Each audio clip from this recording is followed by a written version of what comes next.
या श्वेत पद्मासना या ब्रह्माच्युत शंकरा प्रभृतिवी देवे सदा वंदिता सा मां पातु सरस्वती भगवती निःशेष जड्यापहा गुरुर शुक्लां ब्रह्म विचार सार परमा आद्यां जगद्व्यापिनीं वीणा पुस्तकधारिणीं अभयदा जाड्या अंधकाराप्रहां हे हंसवाहिनी ज्ञानदायिनी अम्ब विमलमति दे अम्ब विमलमति दे जग सिर मोर बनाए भारत वह बल विक्रम दे अम्ब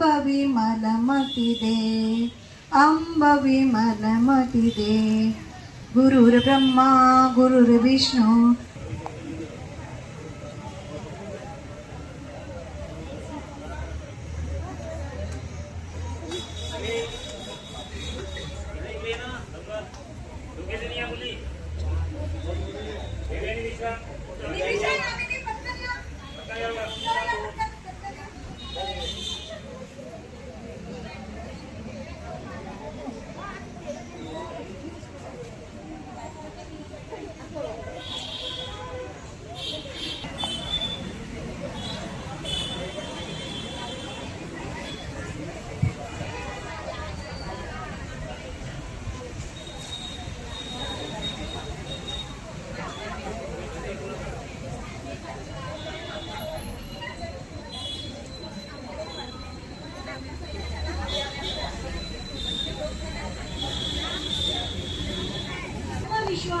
हीच खरी यशाची गुंती आहे.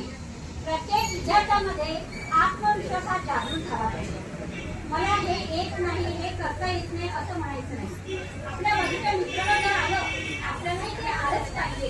चित्र कामाचं काढत असेल तर मला विद्यार्थ्यांना आलं पाहिजे. चित्र म्हणा, गणित म्हणा, हिंदी मराठी सगळ्याच विषयामध्ये आपल्याला आत्मविश्वास जागृत झाला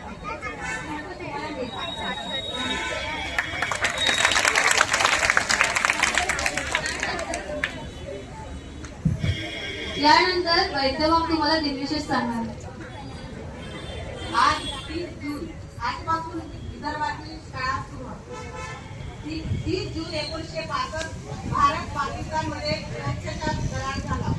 30 जून 1965 गोपाळ उपारराव भारताचे सरन्यायाधीश झाले. अंतराळयानात निघाल होऊन 3 अंतराळवीर ठार झाले. 30 जून 1928 कल्याणजी आनंदजी या संगीतकारांच्या जन्म. धन्यवाद मॅम. त्यानंतर आजच्या घडामोडीमध्ये काय सुरू आहे ते सांगण्याकरिता गायत्री सर तुमच्यासमोर. नमस्कार, माय सेल्फ संदीप कायंदे. मी तुम्हाला आजच्या ठळक बातम्या सांगणार आहे. पैशाने नाही विकत घेता येत गुणवत्ता. वर्ल्ड कप फुटबॉल मधील सौदी कतारच्या अपयशानंतर अधोरेखित. भरपाई वेळेतील गोलमुळे कॅनडाची मुसांडी. पोर्तुगाल मधून कॅनडाच्या विश्वकरंडक संघास स्थान.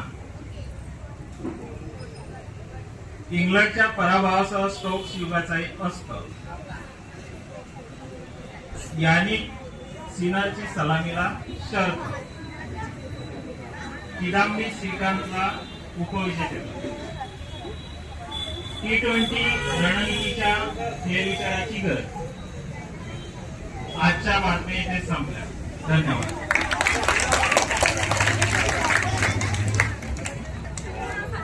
यानंतर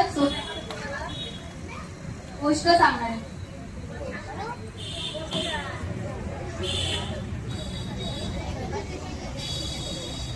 तुमच्याप्रमाणेच मी सुरुवात करणार. माझं नाव वंदना सोना आहे. मी वर्ग हॅलो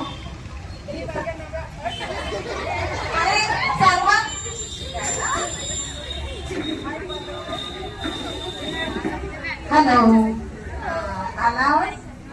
हा. तर जीवनामध्ये समाधान खूप आवश्यक आहे. यावरच आधारित मी एक बोधकथा तुम्हाला सांगणार आहे. हा, समाधान म्हणजे समजतं ना तुम्हाला? माझ्याजवळ हे नाही, ते नाही, ते नाही अशी किरकिर करण्यापेक्षा माझ्याजवळ जे आहे त्याच्यात मी समाधानी आहे, ही वृत्ती जोपासली पाहिजे. याच्यावरच आधारित एक कथा आहे. एक व्यापारी होता. हा, व्यापारी म्हटलं की पैसा खूप असतो आणि त्याचा व्यापारही चांगला चालायचा, पण समाधानी नव्हता तो. त्याची नेहमी किरकिर किरकिर सुरूच राहायची. त्याच्यामुळे त्याच्या जीवनात सुखच नव्हते. पैसा खूप कमवूनही त्याच्या जीवनात सुख नव्हते आणि त्याच्यामुळे त्याला असं रात्रीची झोपही त्याची नीट झोपही नाही लागायची. सतत विचार करत राहायचा की माझ्या 7 पिढ्या चांगल्या मस्त खाऊ शकतील एवढा पैसा माझ्याजवळ पाहिजे आणि याचाच विचार तो राहायचा. एक दिवस एक साधू आला त्यांच्या गावामध्ये.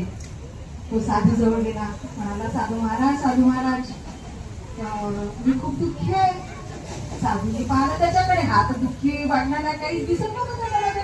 हा चांगले कपडे घालून होता, चांगलं पेटी ढेरी निघाली होती व्यापारासारखी. हा कोणता दुःखी? तरी हा तुला कोणतं दुःख आहे? महाराज माझ्याजवळ मला इतका पैसा पाहिजे की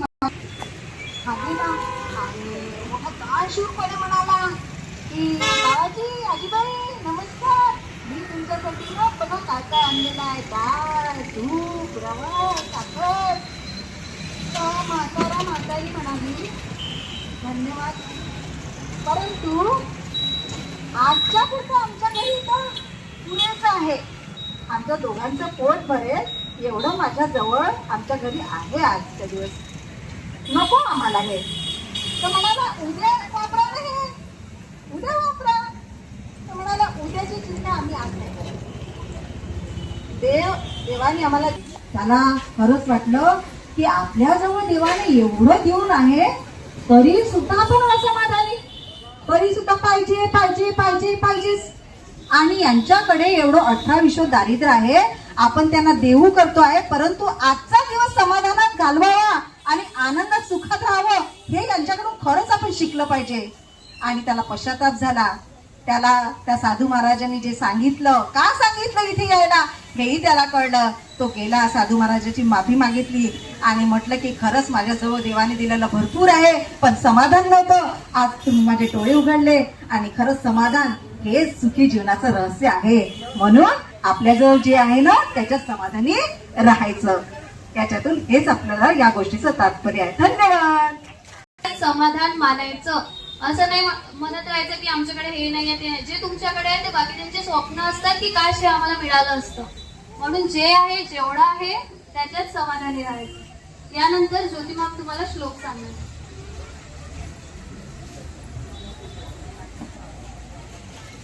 सगळ्यांना गुड मॉर्निंग करते आणि शाळेत आधीपासूनच जे जुने मुलं आहे त्यांचं सुद्धा मी स्वागत करते. आणि पहिला दिवस तुमचा खूप मजेशीर जावा असा आमचा प्रयत्न राहील. तर मी आज तुम्हाला श्लोक सांगणार आहे. प्रभाते म्हणी राम चिंतित जावा, पुढे वैखरी राम आधी वदावा. सदाचार हा थोर सोडून येतो, तो चितो बाणली धन्य होतो. याचाच अर्थ असा की आपण दिवसाची सुरुवात देवाच्या स्मरणाने करायला हवी. करता का तुम्ही? नसेल करत तर आजपासून सुरुवात करायची. आपल्या बोलण्यातही चांगुलपणा असावा आणि ईश्वराचे स्मरण असावे.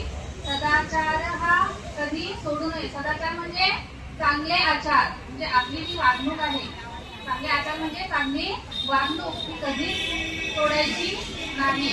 आणि जो कोणी हा सदाचार जपून ठेवून स्वतःमध्ये आणेल, चांगली वागणूक स्वतःमध्ये आणेल, तो खऱ्या अर्थाने धनवान आणि आदरणीय असतो. धन्यवाद. आणि पाठाच्या शेवटी आपण एक प्रार्थना म्हणत असतो. आता ही प्रार्थना तुम्हाला येत असेल तर माझ्यासोबत तुम्ही म्हणायची. सर्वात्मका शिव सुंदरा स्वीकारया अभिवादना. विविरागुनी तेजाकडे प्रभु आमुचाने जीवना सर्वात्मका शिव सुंदरा सुमनात तू गगनात तू ताऱ्यामध्ये फुलतोस तू साधर्म जे जगतामध्ये सर्वांगता वसतोस तू सोयी घडे रूपे तुझी जाणीवली माझ्या मना तिमिरा तुम्ही तेजाकडे प्रभुआ मुझाने जीवना सर्वात्मका शिव सुंदरा श्रमतोस तू श्रीनामध्ये तुराबसी सर्वांमध्ये जिरंजले वागांजले पुसतोस त्यांची आसवे स्वार्था विना सेवा जिथे तिथे तुझे पद पावना तिमिरा तुनी तेजाकडे प्रभुआ मुझाने जीवना सर्वात्मका शिव सुंदरा न्यायास जे लढतीरणी तलवार तू त्यांचा हरी ध्येयात जे कमी चालती तू दीप त्यांच्या अंतरी ज्ञानात जे पती मनीस होतोस त्याची साधना तिमिरा तुम्ही तेजाकडे प्रभुआ मुझाने जीवना सर्वात्मका शिव सुंदरा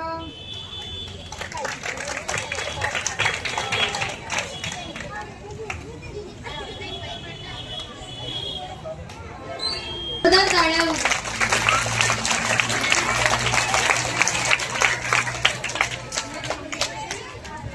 सर्व विद्यार्थी 30 एप्रिल पासून